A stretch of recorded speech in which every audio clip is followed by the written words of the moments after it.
श्री कंटेश्वर महादेव जी की जय, श्री सिंहेश्वर महादेव जी की जय, श्री हनुमतकेश्वर महादेव जी की जय।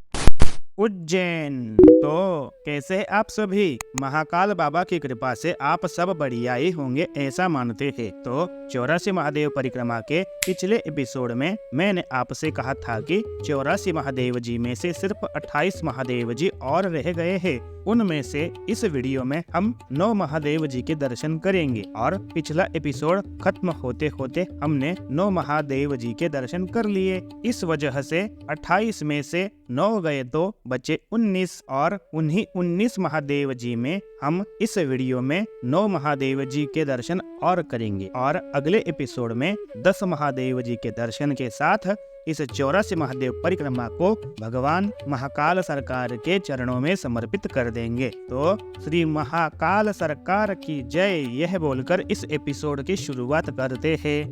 तो पिछला एपिसोड हमने श्री अंगारेश्वर महादेव जी के दर्शन करके पूर्ण किया था। तो श्री अंगारेश्वर महादेव जी के दर्शन करते करते शाम हो गई थी। इसी कारण से मैं रूम पे जाकर सो गया और सुबह उठकर महाकाल बाबा के दर्शन किए और 84 महादेव परिक्रमा को मैंने महाकाल बाबा के मंदिर के आवास में ही 4 महादेव जी जो विराजित है ना, उनके दर्शन के साथ शुरुआत की। श्री महाकालेश्वर मंदिर के आवास में जो महादेव जी विराजित है ना, उनके नाम है श्री अनादि कल्पेश्वर, श्री त्रिविष्टपेश्वर, श्री स्वप्नेश्वर और चौथे है श्री चंद्रादित्येश्वर महादेव जी। तो हम इस वीडियो में इन चारों में से पहले 3 महादेव जी के दर्शन करेंगे। आखिरी वाले महादेव जी यानी के श्री चंद्रादित्येश्वर महादेव जी के दर्शन हम अगले वीडियो में करेंगे। इसके पीछे एक बड़ा प्यारा रीजन है, वो मैं आपको अगले वीडियो में ही बताऊंगा। तो चलो सबसे पहले हम श्री अनादि कल्पेश्वर महादेव जी के दर्शन करेंगे। आप जब श्री महाकालेश्वर ज्योतिर्लिंग मंदिर के दर्शन करके एग्जिट की ओर निकलोगे तब आपको सामने ही श्री अनादि कल्पेश्वर महादेव जी का मंदिर दिख जाएगा। यह देखो, यह रहा श्री अनादि कल्पेश्वर महादेव जी का मंदिर और ठीक इनके सामने ही है श्री महाकालेश्वर ज्योतिर्लिंग मंदिर। महाकाल सरकार के दर्शन के पश्चात भक्तजन इधर ही आते हैं। इस वजह से इस मंदिर में हमेशा ही भीड़ रहती है। उसी भीड़ के वजह से मैं खुद अनादि कल्पेश्वर महादेव जी के दर्शन अच्छे से नहीं कर पाया, तो आपको कैसे करवाता है ना। लेकिन गूगल पे मैं आपको श्री अनादि कल्पेश्वर महादेव जी के दर्शन अवश्य ही करवाऊंगा। तो यह रहे श्री अनादि कल्पेश्वर महादेव जी। श्री अनादि कल्पेश्वर महादेव जी के बारे में स्कंद पुराण में यह लिखा मिलता है कि यह दिव्य शिवलिंग कल्प से भी पहले प्रकट हुआ है। उस समय अग्नि, सूर्य, पृथ्वी, दिशा, आकाश, वायु, जल, चंद्र, ग्रह, देवता, असुर, गंधर्व, पिशाच आदि भी नहीं थे। इस लिंग से देव, पितृ, ऋषि आदि के वंश उत्पन्न हुए हैं। इस लिंग से ही सारा चर अचर संसार उत्पन्न हुआ है और इसी में ही लीन हो जाता है। मतलब कि श्री अनादि कल्पेश्वर महादेव जी इस संपूर्ण सृष्टि के सबसे पहले शिवलिंग है। ऐसे अनादि कल्पेश्वर महादेव जी की कथा आप वीडियो पॉज करके अवश्य ही पढ़ना। तो श्री अनादि कल्पेश्वर महादेव जी की जय यह बोलकर हम अगले महादेव जी की ओर चलते हैं। हमारे अगले महादेव जी है श्री त्रिविष्टपेश्वर महादेव जी। इनका मंदिर भी महाकाल मंदिर परिसर में ही विराजित है। त्रिविष्टपेश्वर महादेव जी की कथा आप अवश्य ही पढ़ लेना। तो आपके सामने ही है श्री त्रिविष्टपेश्वर महादेव जी। अगर आपने इनकी कथा को पढ़ा होगा तो आपने यह जान ही लिया होगा कि इनकी स्थापना स्वर्ग के देवताओं ने महाकाल वन में आकर के की है। ऐसे दिव्य शिवलिंग के दर्शन आप कर रहे हो। इसी बात पर श्री त्रिविष्टपेश्वर महादेव जी की जय यह बोलकर हम अगले महादेव जी की ओर चलते हैं। हमारे अगले महादेव जी है श्री स्वप्नेश्वर महादेव जी। श्री महाकालेश्वर ज्योतिर्लिंग मंदिर परिसर में ही श्री स्वप्नेश्वर महादेव जी विराजित है। इनकी कथा आप वीडियो पॉज करके अवश्य ही पढ़ना। तो यह रहा श्री स्वप्नेश्वर महादेव जी का मंदिर। चलो मंदिर में प्रवेश करके बाबा के दर्शन करते हैं।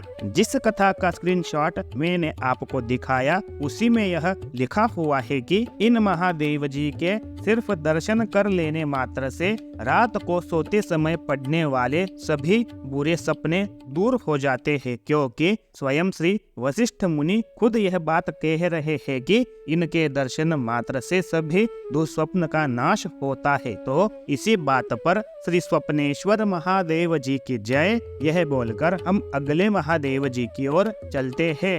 हमारे अगले महादेव जी है श्री अक्रूरेश्वर महादेव जी। हमने अभी अभी 3 महादेव जी के दर्शन महाकालेश्वर ज्योतिर्लिंग मंदिर के नजदीक किए ना, उसी वजह से श्री महाकालेश्वर ज्योतिर्लिंग मंदिर को ही एक फिक्स स्पॉट बना करके मैं आपको श्री अक्रूरेश्वर महादेव जी कितनी दूरी पर विराजित है यह बताता हूँ। तो श्री महाकालेश्वर ज्योतिर्लिंग मंदिर से श्री अक्रूरेश्वर महादेव जी लगभग 3.5 किलोमीटर की दूरी पर विराजित है। मैं आपको एक और जानकारी दे दूं कि हमारे आगे के 3 महादेव जी एक ही जगह पर आसपास में ही विराजित है। यह देखो गूगल मैप में यह रहे श्री अक्रूरेश्वर महादेव जी और इन्हीं के एकदम नजदीक है हमारे श्री कुसुमेश्वर महादेव जी और श्री शिवेश्वर महादेव जी। चलो एक एक करके तीनों महादेव जी के दर्शन करते हैं। वैसे तो उज्जैन मंदिरों का शहर है, लेकिन उनमें से कुछ मंदिर विशेष महत्व रखते हैं। उन विशेष मंदिरों में से एक है श्री राम जनार्दन मंदिर। आप जब इन 3 महादेव जी के दर्शन करने आओगे ना, तब यह बात आप अवश्य ही ध्यान में रखना कि ये तीनों महादेव जी श्री राम जनार्दन मंदिर के निकट ही विराजित है। यह 2 महादेव जी श्री राम जनार्दन मंदिर में ही विराजित है और श्री अक्रूरेश्वर महादेव जी श्री राम जनार्दन मंदिर के ठीक सामने ही विराजित है। यह देखो श्री अक्रूरेश्वर जी का नेम प्लेट। हम सबसे पहले इनके दर्शन कर लेते हैं, बाद में श्री राम जनार्दन मंदिर में प्रवेश करके दोनों महादेव जी के दर्शन करेंगे। तो श्री अक्रूरेश्वर महादेव जी की कथा आप वीडियो पॉज करके अवश्य ही पढ़ लेना। चलो अब बाबा के दर्शन करवाता हूँ। इनके दर्शन से हमारे तन में और मन में सभी प्रकार के क्रूरता भरे विचार समाप्त हो जाती है। इस वजह से ही इनका नाम श्री अक्रूरेश्वर महादेव जी है। तो इसी बात पर श्री अक्रूरेश्वर महादेव जी की जय यह बोलकर हम अगले महादेव जी की ओर चलते हैं। आपको तो पता ही है कि हमारे आगे के दोनों महादेव जी श्री राम जनार्दन मंदिर के अंदर विराजित है। तो यह रहा श्री राम जनार्दन मंदिर का प्रवेश द्वार। चलो मंदिर के भीतर प्रवेश करते हैं। आप जैसे ही मंदिर में प्रवेश करोगे वैसे ही आपको श्री कुसुमेश्वर और श्री शिवेश्वर महादेव जी की कथा लिखा हुआ बोर्ड दिख जाएगा। चलो सबसे पहले हम श्री कुसुमेश्वर महादेव जी के दर्शन करते हैं। तो यह रही श्री कुसुमेश्वर महादेव जी की नेम प्लेट और यह रहा श्री कुसुमेश्वर महादेव जी का मंदिर और यह रही श्री कुसुमेश्वर महादेव जी की कथा। आप वीडियो पॉज करके अवश्य ही पढ़ लेना। तो आपके सामने ही है श्री कुसुमेश्वर महादेव जी। इन महादेव जी का विभिन्न पुष्पों से पूजन करने पर श्री महादेव जी का शिवलोक मिलता है। तो इसी बात पर श्री कुसुमेश्वर महादेव जी की जय यह बोलकर हम अगले महादेव जी की दर्शन के लिए चलते हैं। आपको तो पता ही है कि हमारे अगले महादेव जी है श्री शिवेश्वर महादेव जी। इनका मंदिर श्री कुसुमेश्वर महादेव जी के बगल में ही विराजित है। श्री शिवेश्वर महादेव जी की कथा वीडियो पॉज करके आप अवश्य ही पढ़ना। चलो दर्शन करते हैं। तो आपके सामने ही श्री शिवेश्वर महादेव जी विराजित है। इनके पूजन से हम शिव जी के गण बन जाते हैं। श्री शिवेश्वर महादेव जी की जय यह बोलकर हम अगले महादेव जी की ओर चलते हैं। हमारे अगले महादेव जी है श्री मार्कंडेयश्वर महादेव जी। इनका मंदिर श्री राम जनार्दन मंदिर से सिर्फ 100 मीटर की दूरी पर ही श्री विष्णु सागर परिसर में विराजित है। अब ये विष्णु सागर परिसर क्या है, यह मैं आपको 1 मिनट में बताता हूँ। स्कंद पुराण के अनुसार 7 समुद्रों के भांति उज्जैन में 7 पवित्र तालाब है। उनके नाम है श्री रुद्र सागर, श्री पुष्कर सागर, श्री क्षीर सागर, श्री गोवर्धन सागर, श्री रत्नाकर सागर, श्री विष्णु सागर और आखिरी है श्री पुरुषोत्तम सागर। सभी 7 तालाबों के दर्शन मैं खुद नहीं कर पाया, इस वजह से आपको दिखा नहीं सका। लेकिन आप अगर उज्जैन गए हो तो आपको पता ही होगा कि महाकाल कॉरिडोर से जो तालाब दिखता है वो तालाब इन्हीं 7 तालाबों में से पहला तालाब जो कि श्री रुद्र सागर तालाब है, और इन्हीं 7 तालाबों में से एक तालाब है श्री विष्णु सागर। उसी तालाब के नजदीक श्री मार्कंडेयश्वर महादेव जी विराजित है। यह देखो गूगल मैप पे, यह रहे श्री अक्रूरेश्वर महादेव जी। इनके पास श्री राम जनार्दन मंदिर में ही श्री कुसुमेश्वर और श्री शिवेश्वर विराजित थे। इन्हीं से 100 मीटर की दूरी पर यह रहे यहाँ पर श्री मार्कंडेयश्वर महादेव जी, और इन चारों महादेव जी के बगल में ये रहा श्री विष्णु सागर तालाब। तो चलो मार्कंडेयश्वर महादेव जी के दर्शन करने चलते हैं। यह देखो श्री विष्णु सागर। इस तालाब के परिसर में घुसते ही यह जो मंदिर दिख रहा है ना, यही श्री मार्कंडेयश्वर महादेव जी का मंदिर है। श्री मार्कंडेयश्वर महादेव जी की कथा आप वीडियो पॉज करके अवश्य ही पढ़ना। तो चलो अब मैं आपको इनके दर्शन करवाता हूँ। तो आप जिनके दर्शन कर रहे हो वो ही श्री मार्कंडेयश्वर महादेव जी है। एक टिप आपको देना चाहता हूँ कि जिस परिसर में यह मंदिर विराजित है ना, वो विष्णु सागर परिसर चल रही यात्रा में थोड़ी देर आराम करने के लिए बड़ा अच्छा है। मैं भी यहीं पर थोड़ी देर आराम करने के लिए रुका था। तो श्री मार्कंडेयश्वर महादेव जी की जय, यह बोलकर हम अगले महादेव जी की ओर चलते हैं।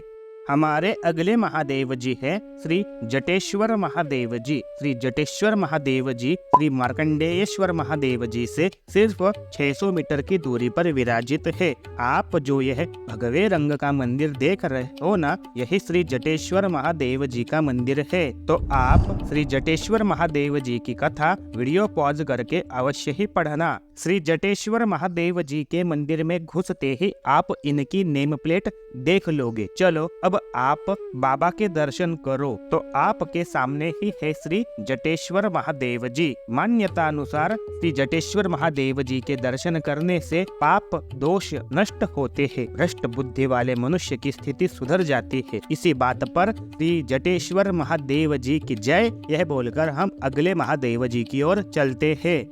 हमारे अगले महादेव जी है श्री अनरकेश्वर महादेव जी। श्री जटेश्वर महादेव जी के दर्शन करके आप जैसे ही लगभग 50 मीटर आगे बढ़ोगे तो आपको श्री अनरकेश्वर महादेव जी का रास्ता बताने वाली नेम प्लेट दिख जाएगी। लेकिन यहाँ से भी लगभग 800 मीटर की दूरी पर इनका मंदिर विराजित है। आपने एक बात नोटिस की, इन महादेव जी का नाम है श्री अनरकेश्वर महादेव जी। अगर दिमाग लगाओगे तो इनके नाम का मतलब यूं ही समझ में आ जाएगा, जैसे कि अनरकेश्वर, यानी के ऐसे ईश्वर जिनके दर्शन पूजन से नरक नहीं जाना पड़ता। यह देखो श्री अनरकेश्वर महादेव जी की नेम प्लेट। इसी नेम प्लेट से थोड़ी ही आगे पर यह रही इनकी कथा। आप वीडियो पॉज करके अवश्य ही पढ़ना। चलो अब मैं आपको इनके दर्शन करवाता हूँ। तो यह रहे श्री अनरकेश्वर महादेव जी। इनके सिर्फ दर्शन कर लेने मात्र से जीव को कभी भी नरक यातना नहीं भोगनी पड़ती। ऐसे महादेव जी के दर्शन आपको मैंने करवाए। इसी बात पर इस चैनल को लाइक करना, शेयर करना और सब्सक्राइब करना। तो श्री अनरकेश्वर महादेव जी की जय। तो इसी के साथ इस वीडियो को यहीं पर खत्म करते हैं। तो आपको दिल से विनती करता हूँ कि इस वीडियो को लाइक करना, शेयर करना और YouTube के जरिए देख रहे हो तो चैनल को सब्सक्राइब करना। और तो मिलते हैं 84 महादेव परिक्रमा के अगले पार्ट में। तब तक के लिए